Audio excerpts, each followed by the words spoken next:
Welcome to Gold Derby. I'm Senior Editor Denton Davidson here with Jodi Weatherton from the Challenge 40 Battle of the Eras. Jodi, you're speaking to me earlier than I had hoped, probably than you had hoped as well. Talk to me about losing that elimination to Avery and what was so painful about going home so early. I think for me, it was taking a 27 season hiatus from the flagship, right? Coming back, having such an incredible season on All Stars 2 after being gone for so long, and then having a decent season on World Championship. So I was really hopeful that I was going to do well on the flagship. And for me, it's just leaving a champion on the flagship in 2006 on season 13 and then coming back and having such a pathetic performance. I think that was really what was made me sad. And also, I'm not saying everyone else didn't train, but I trained for 6 months and I really felt like the most prepared I've ever felt coming on a challenge. But as we know, the challenge gods will give you all things. And so apparently riddles are not my jam. So, I was gonna, yeah.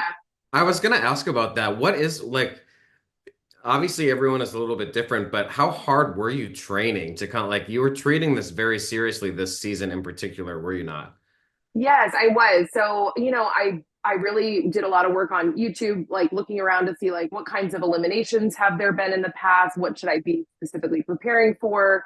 I had like every puzzle app known to man on my phone because that's not necessarily a strength of mine. So I was tanagramming, I was Sudokuing, I memorized all 195 countries and where they were in the world. I had this app that I could put all of Africa in place in less than 2 minutes, all of the states on the map in 20 seconds. So like I was doing trivia, commonly misspelled words, multiplication tables. I was running 11 miles every week, and then also strength training like 4 or 5 days a week. So I was prepping, like I was as prepared and probably the most mentally and physically in shape as I've ever been.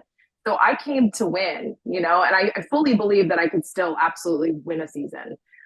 It's just unfortunately you go into elimination and it's risky. It doesn't matter who you go in against. I always say this: anybody can beat anybody at something.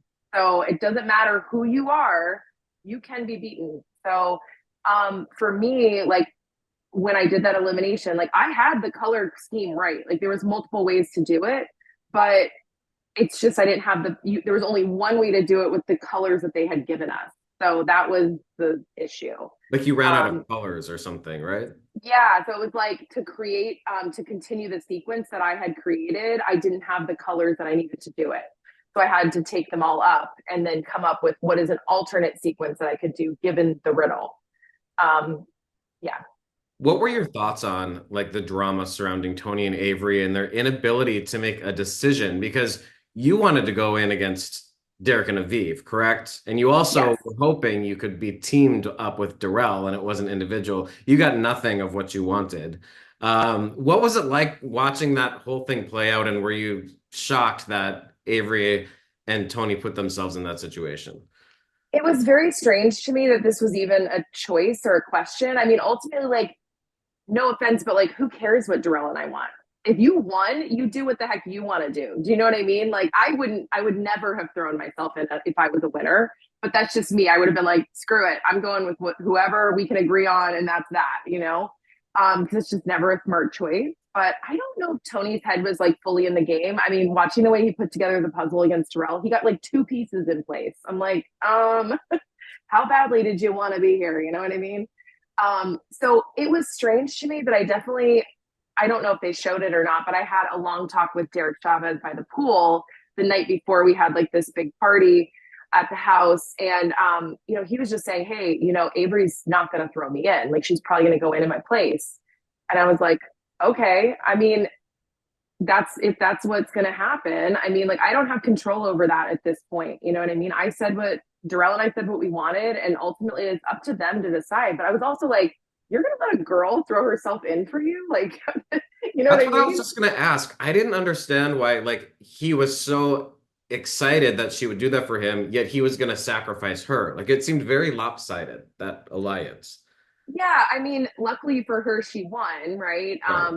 It, barely, but yeah, she won. So, yeah, but had she not, yeah, she would have absolutely sacrificed herself for him. And I don't know. I'm not in that situation. So I don't know if I would let my friend do that for me. I feel like at some point I would be like, no, it's cool. I'll go in if that's what it's coming down to. You know what I mean?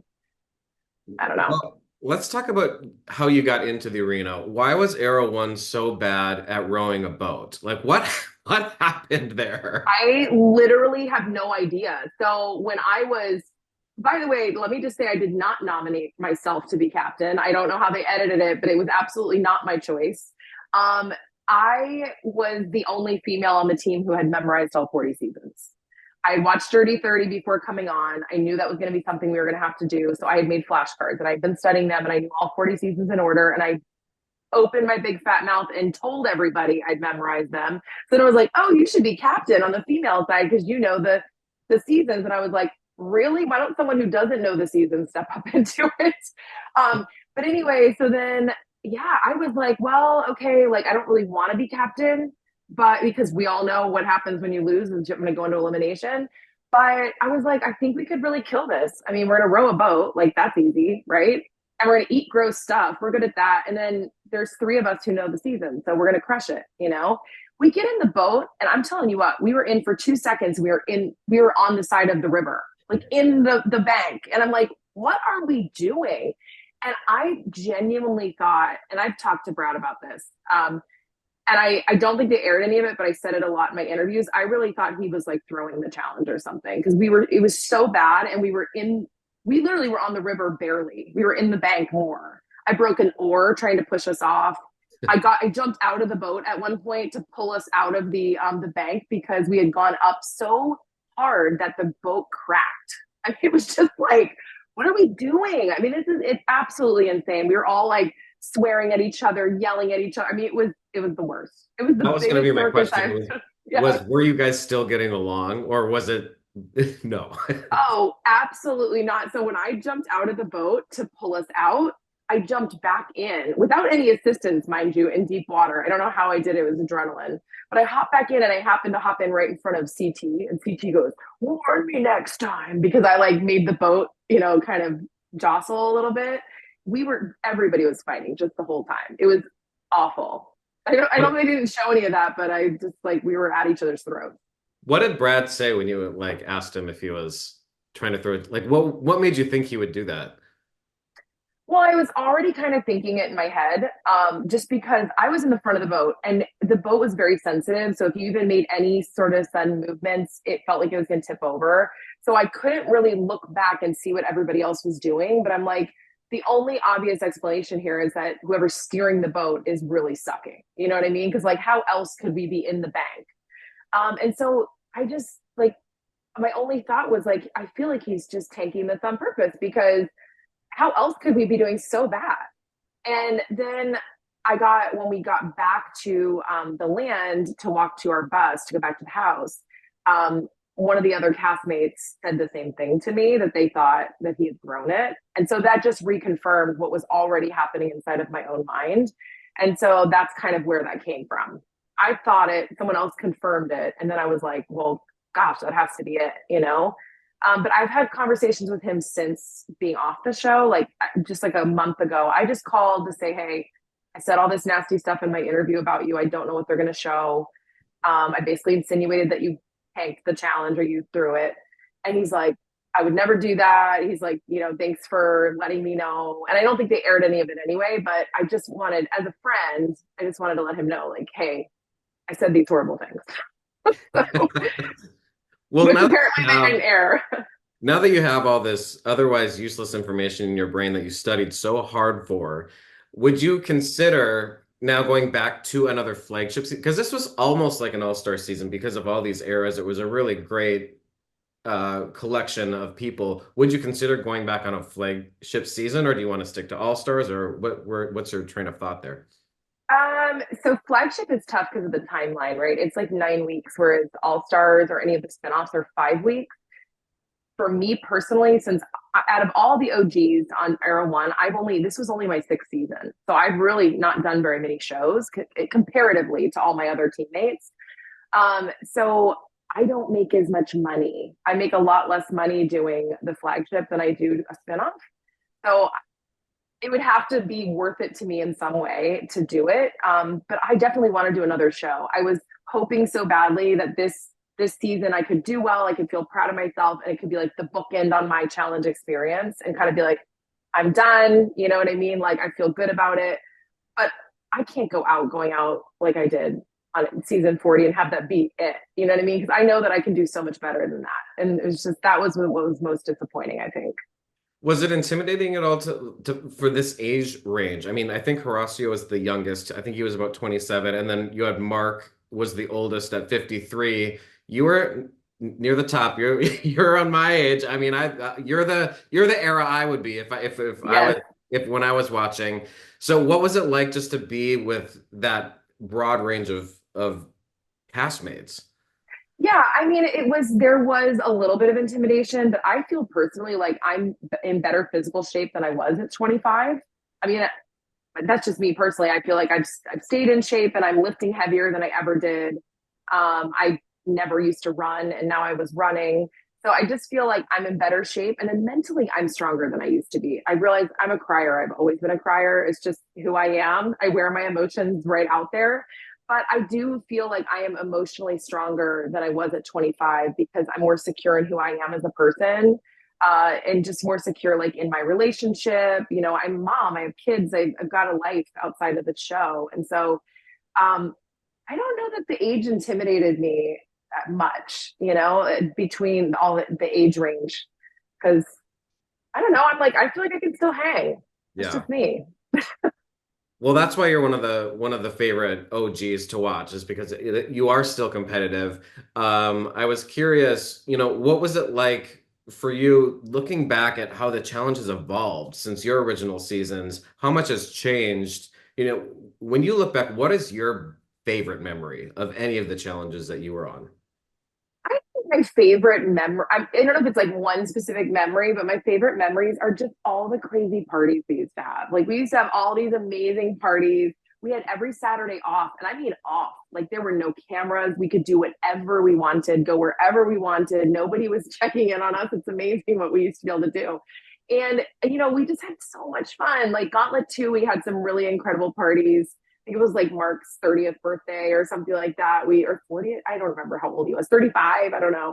But we had like a big birthday party for him. And we even had like a fake doorman who was like checking for people's names on the list and like, oh, you're not on the list, you can't come in, Like it was just really fun back in the day. And it was totally lawless. Like now they've got so many like laws and stipulations, and the young players just take it so seriously, and we're like, let's bring some fun back into the challenge house. Like, let's be goofy and like have a good time. I mean, you saw our toilet paper fight across the house. It's just like, let's have some fun, guys. Like, it's not that, I mean, yes, it's serious. There's a lot of money on the line, but like, we can also have fun while we're here.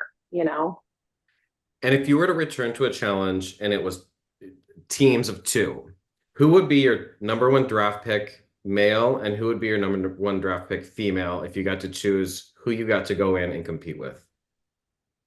So I mean, Jordan's an obvious choice because he's great at everything somehow. And then I also really got along well with Kylan, and I feel like him and I, our personalities, like he's good at the stuff that I feel like I'm not as good at.